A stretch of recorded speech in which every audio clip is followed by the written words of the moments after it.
एक बिलीपत्रम एक पुष्पम एक लोटा जल की धार दयालु रीज के देश है चंद्रमौली फलचार व्याघाम्बरम विश्वाम्बरम जटाजूट लिबास आसन जमाए बैठे है कृपा सिंधु कैलास।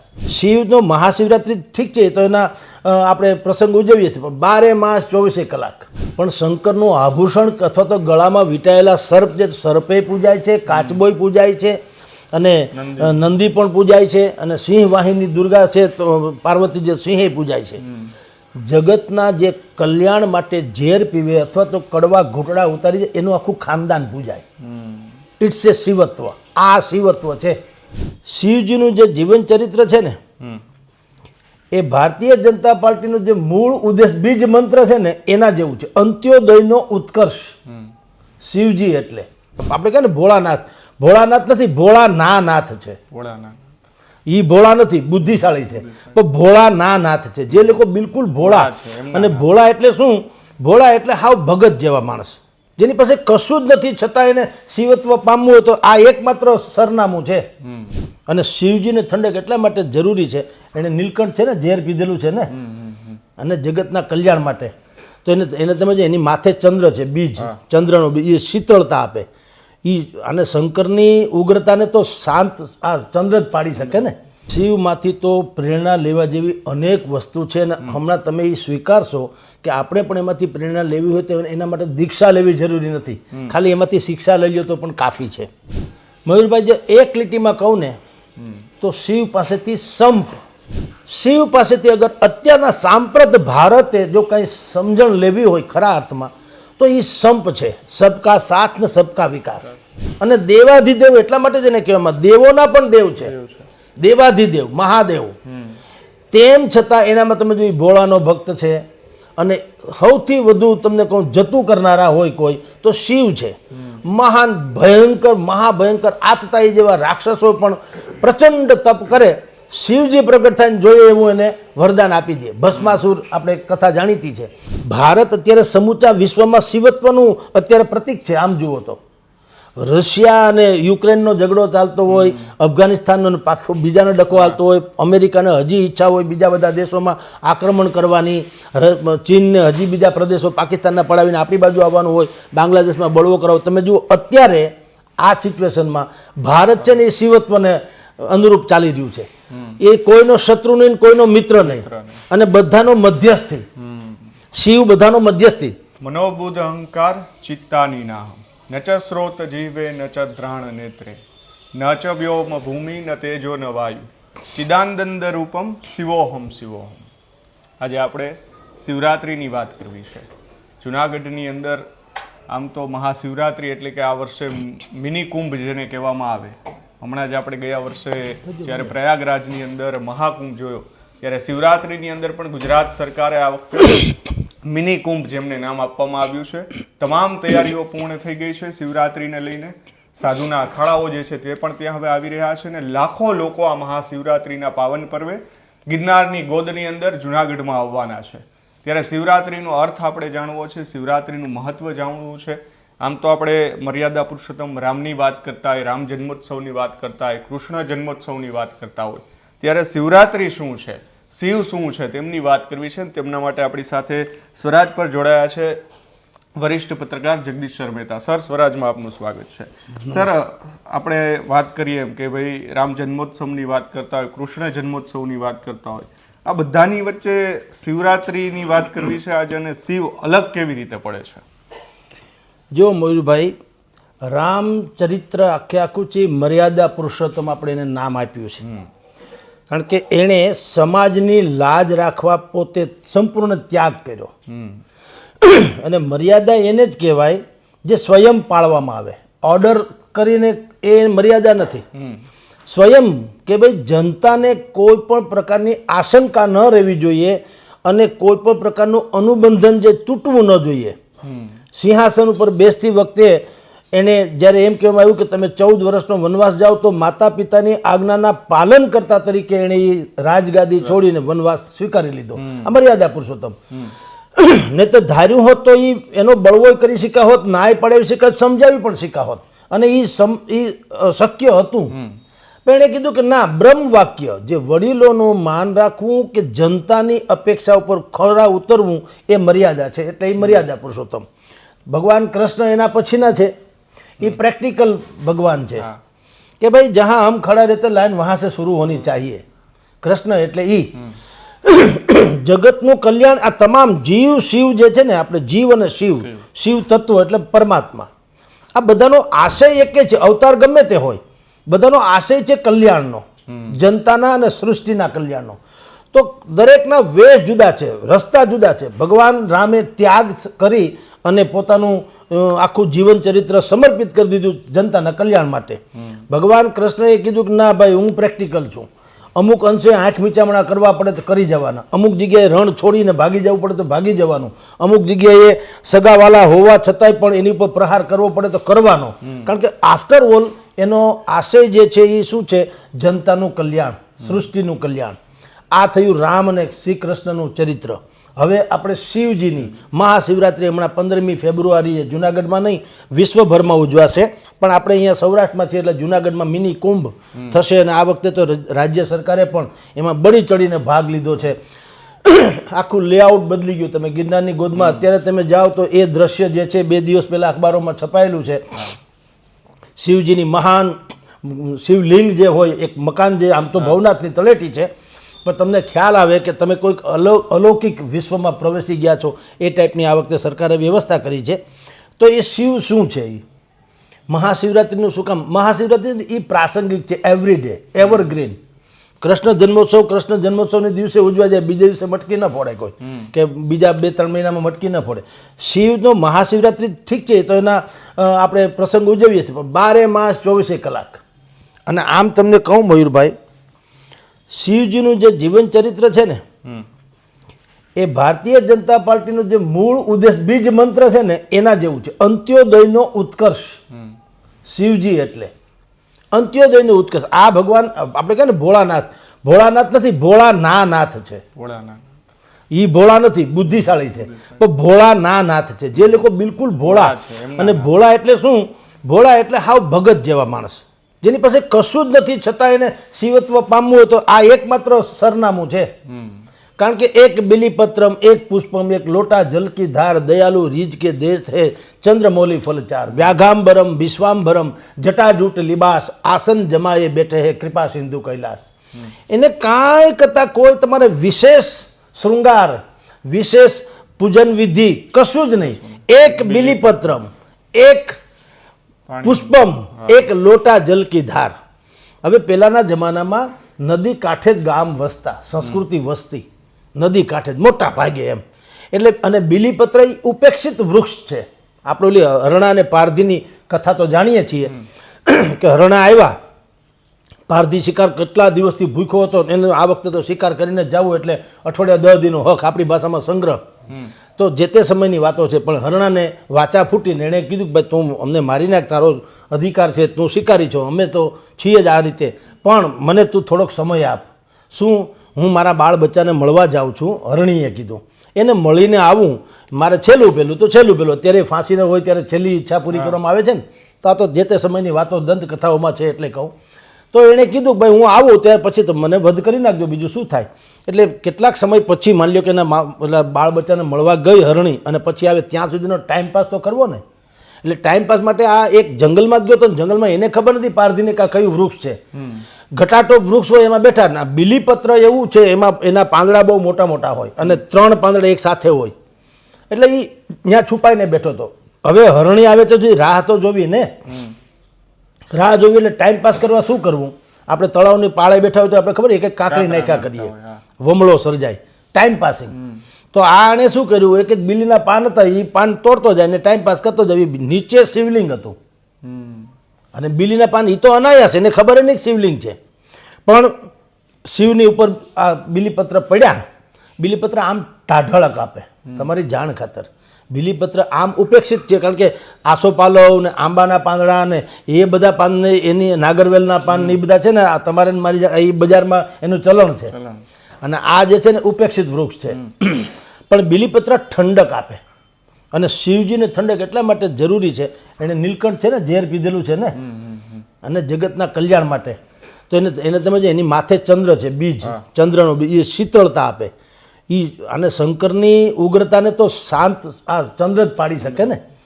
એટલે એણે બીલીપત્ર નાખ્યું, ઢઢાળક થઈ, એટલે શંકર ભગવાન પ્રસન્ન થયા અને એને પારધીને પછી તો ધન ધાન્ય ઇત્યાદિ જેમ રાજાની વાર્તામાં આવતા હોય ને, ખાધું પીધું રાજ કર્યું એવું થયું.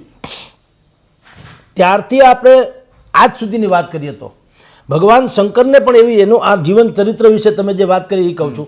એને એમ થયું કે જે એક પારધીએ ત્યાં પોતાના શિકારની રાહમાં બીલીપત્ર નાખ્યા તો પ્રસન્ન થયા. અર્થાત શંકર ભગવાન પણ એવા જ વ્યક્તિ છે, એવી જ વિભૂતિ છે કે ભાઈ તમારી પાસે કંઈ હોય કે ન હોય, કોઈ શૃંગારની જરૂર નહીં, કોઈ વિધિની જરૂર નહીં, કોઈ વિધાનની જરૂર નહીં, કોઈ સ્પેસિફાઈ મુહૂર્તની જરૂર નહીં.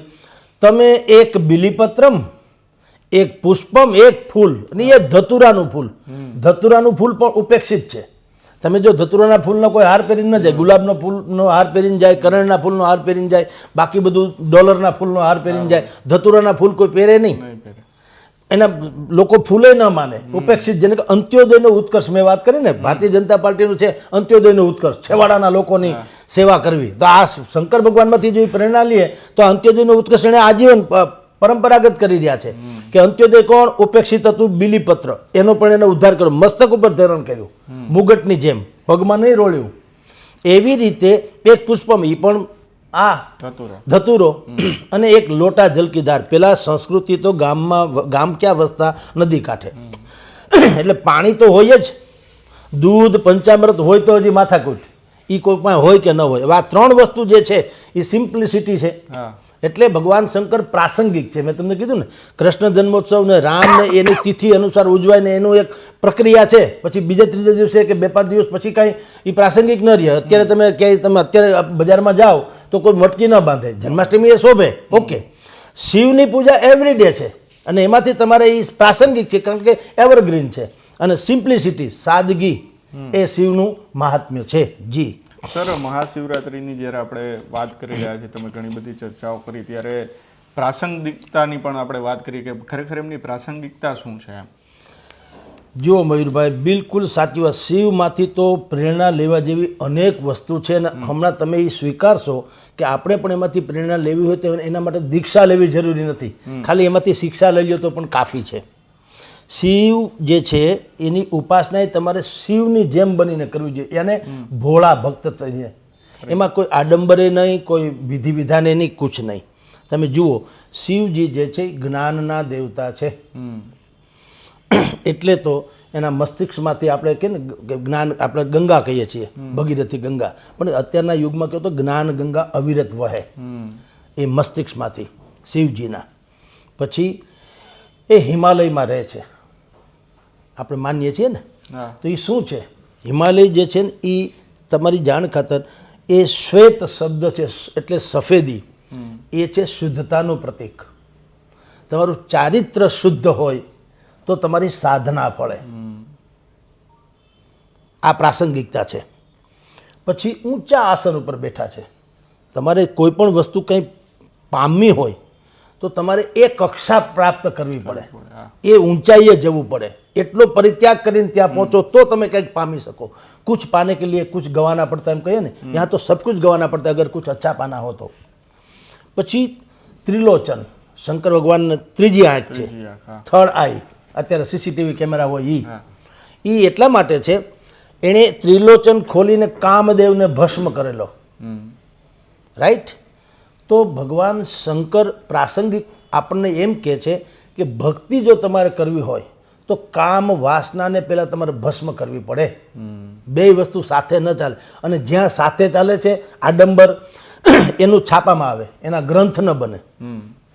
જ્યાં પણ આડંબરો ચાલે છે, જેની પાસે ત્રિલોચન નથી, એને પછી તમારા મારા અખબાર કે મીડિયા એ લોચનવાળા છે ને લોચી ખાય અને બધું છાપામાં આવે, એનું શું થાય છે. એટલે આ પણ વાત છે. પછી એ વલ્કધારી છે.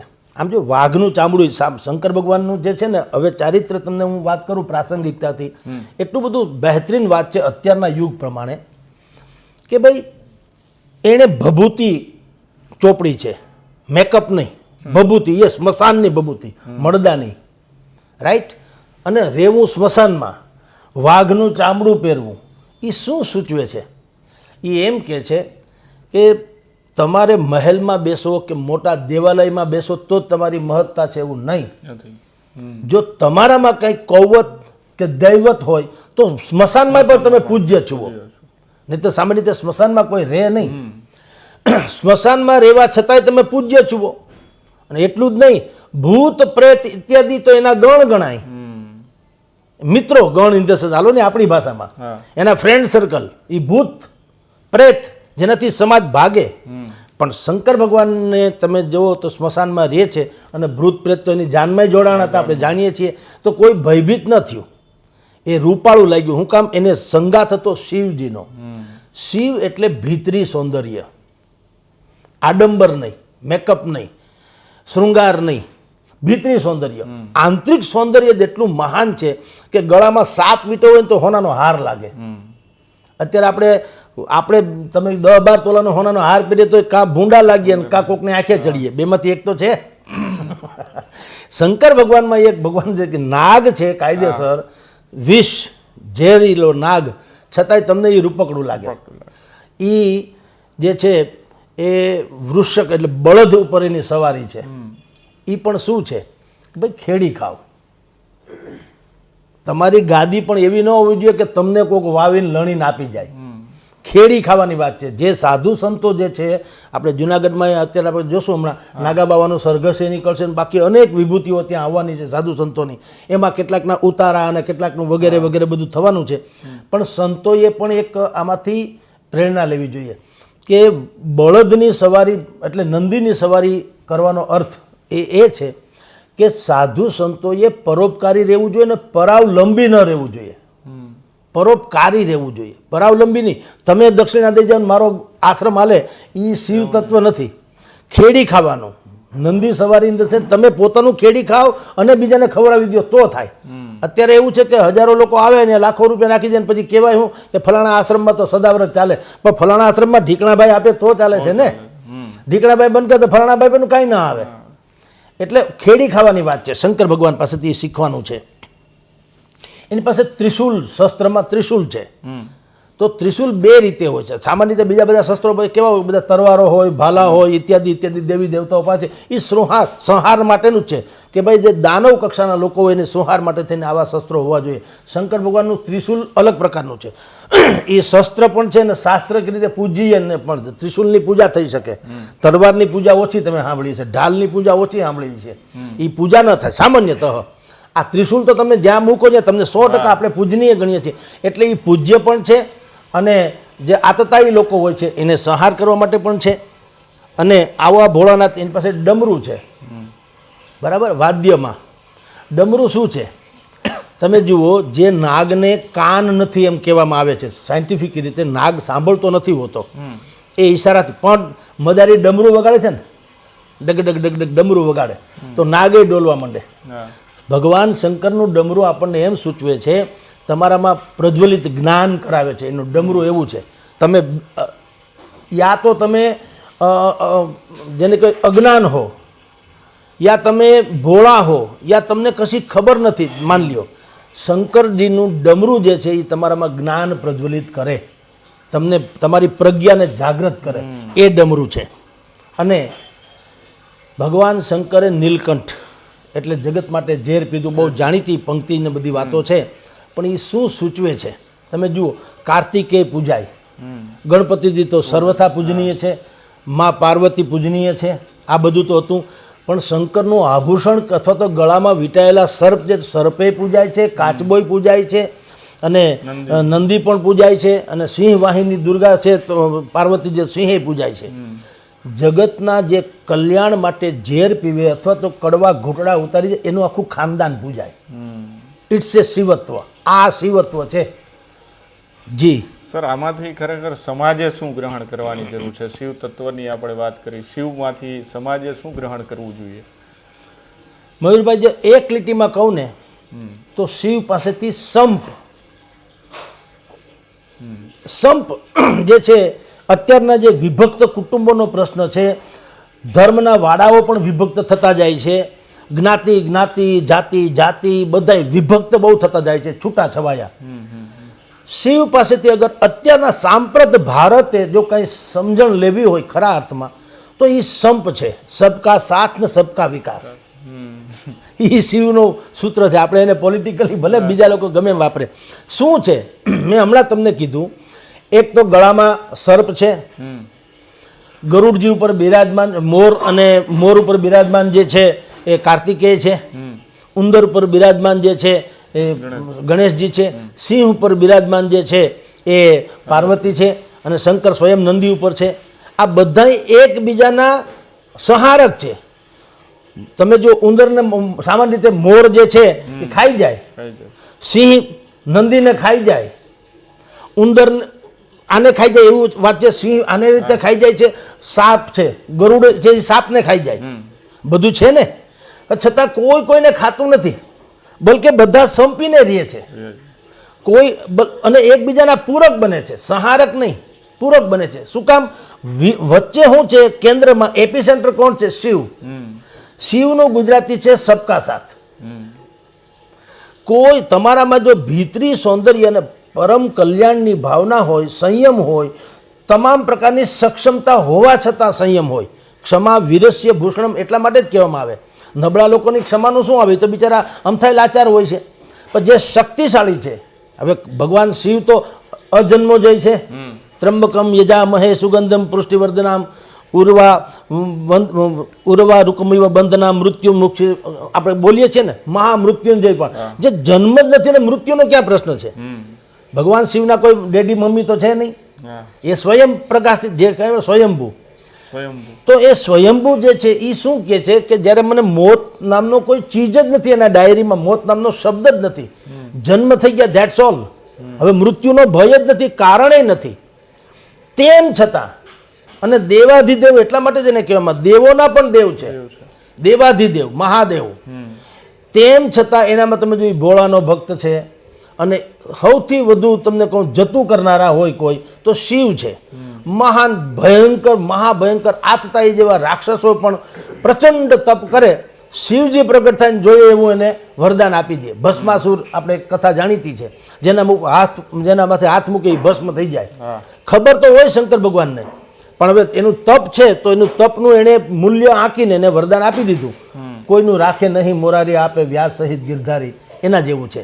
એટલે શિવ પાસેથી શું અત્યારના સાંપ્રત ભારતે શીખવા જેવું એ છે કે તમારામાં સંપૂર્ણ ક્ષમતા હોવા છતાં ધૈર્યતાપૂર્વક સંયમ ખોયા વગર ભોળા ભાવથી અને પરમ કલ્યાણી સ્થિતિથી તમે જીવો તો તમામને સાથે લઈને રહેશો તો તમારું દીપી ઉઠશે.